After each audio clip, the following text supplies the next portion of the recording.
statements and big generalizations and big steps. So hopefully, if there are big issues that you feel like I've jumped across, I'm happy to go back and fill it in.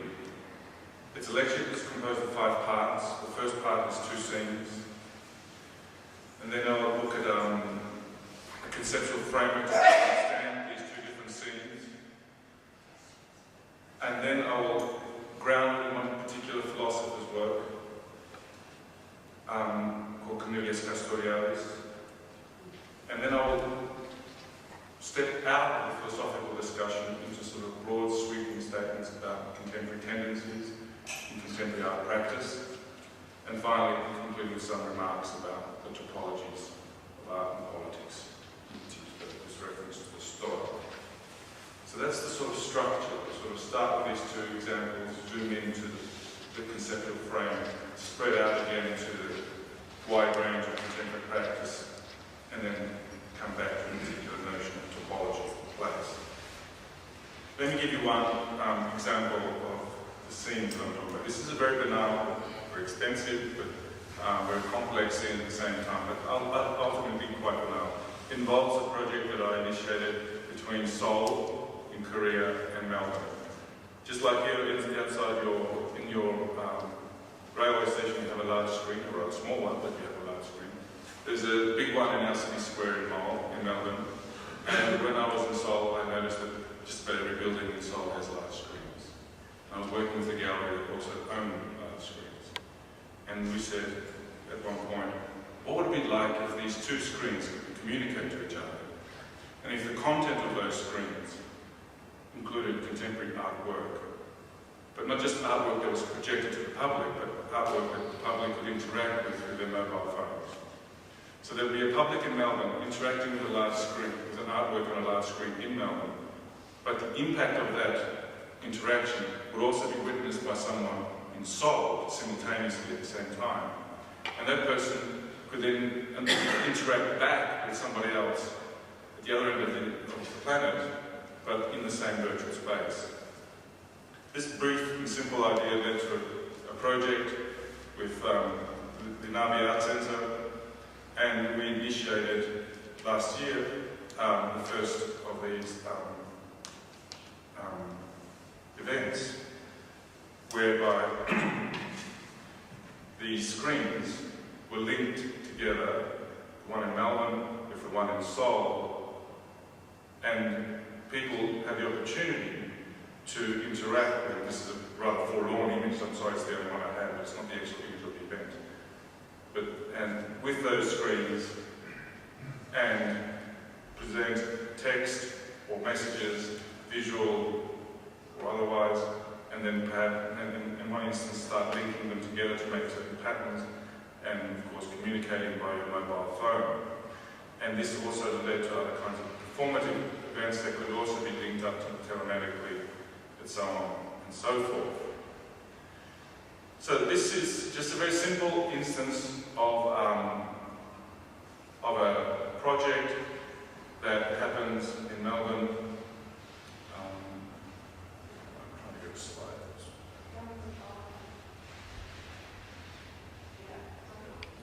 Nope. That's just a very simple story about what sort of exchange is actually going on in that kind of context. Now I want us to think about something very different. Another kind of context where, which may be more familiar to you, the context of contemporary art practice, especially in the context of art that is made after 9/11, after the war on terror.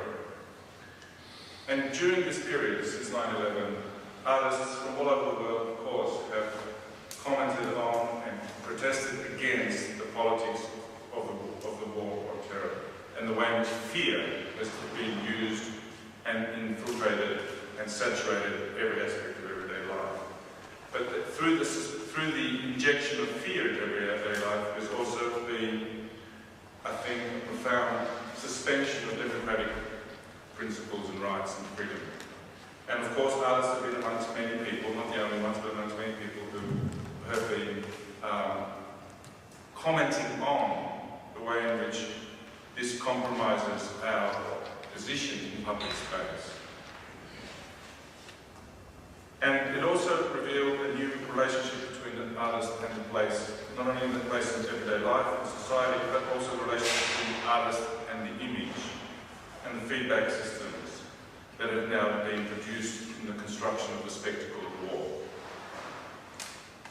Many artists, like Lee Gillick, have therefore come up with statements which have said that this catapults us into a profoundly different position in history, and therefore that we need a new concept of politics, a new concept of aesthetics, and perhaps a new relationship between politics and aesthetics. And in response to an exhibition that he was also a participant in at the ICA in London, he said that any exhibition about the war is in a way a kind of redundant effect. We can't make any sort of intervention purely at that level. And he saw, even the exhibition he was a member of, participant in, a kind of melancholic and sullen response. And he talked about the need to do something else and something further. He adds this statement: the idea of creating a memorial to something that is still taking place is an honest concession, he said.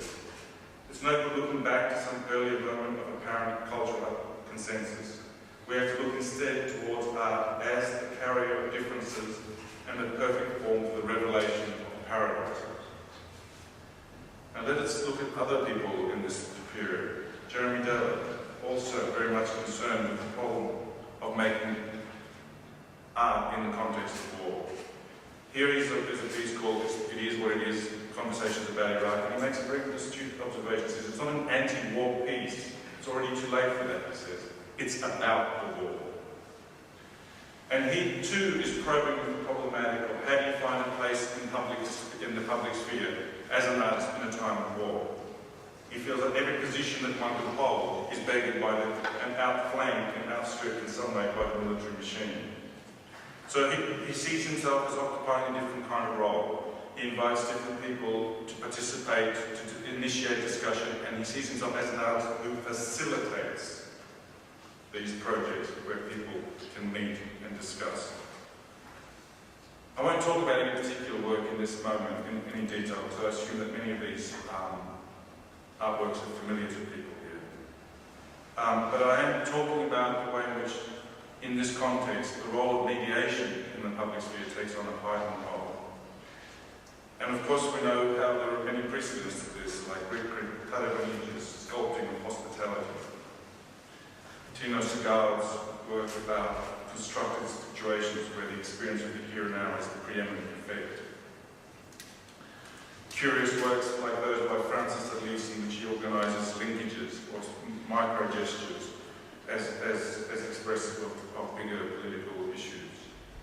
More overt works like Superflex, which confront great questions of our time in terms of geopolitical inequalities, but also search for new forms and aesthetic propositions.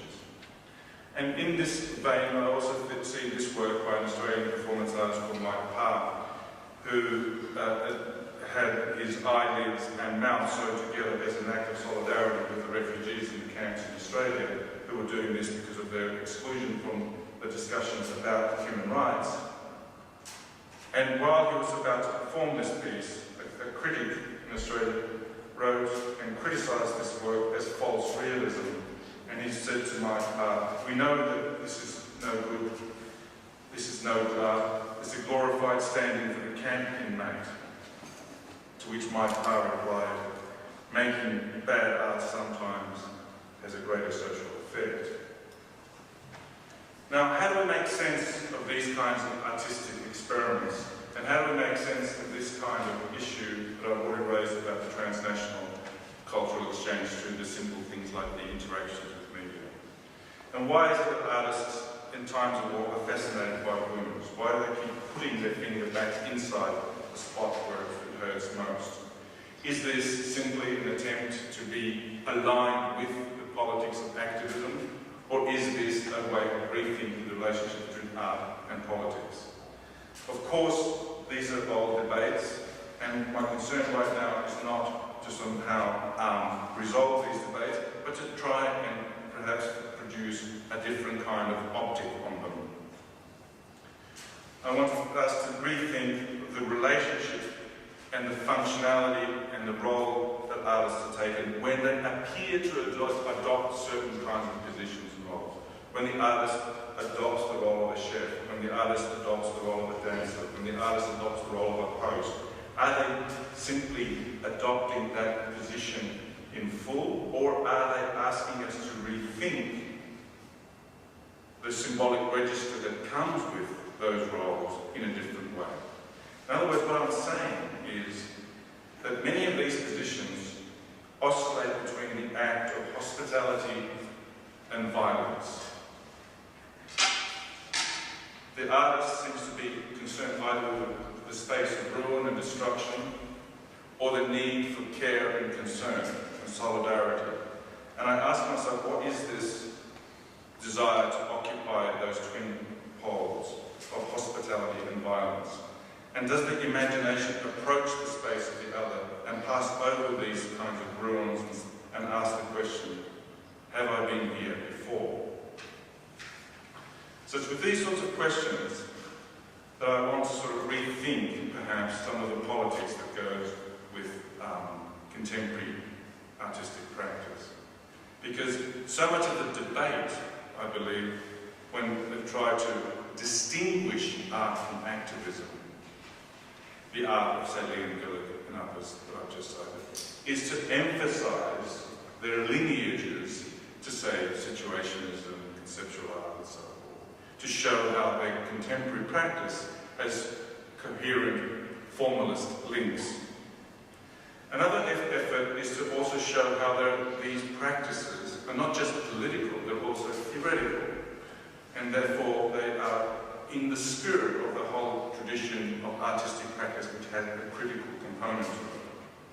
So this formalist and critical element in their work is somehow what elevates them from the critique that this is just activist art.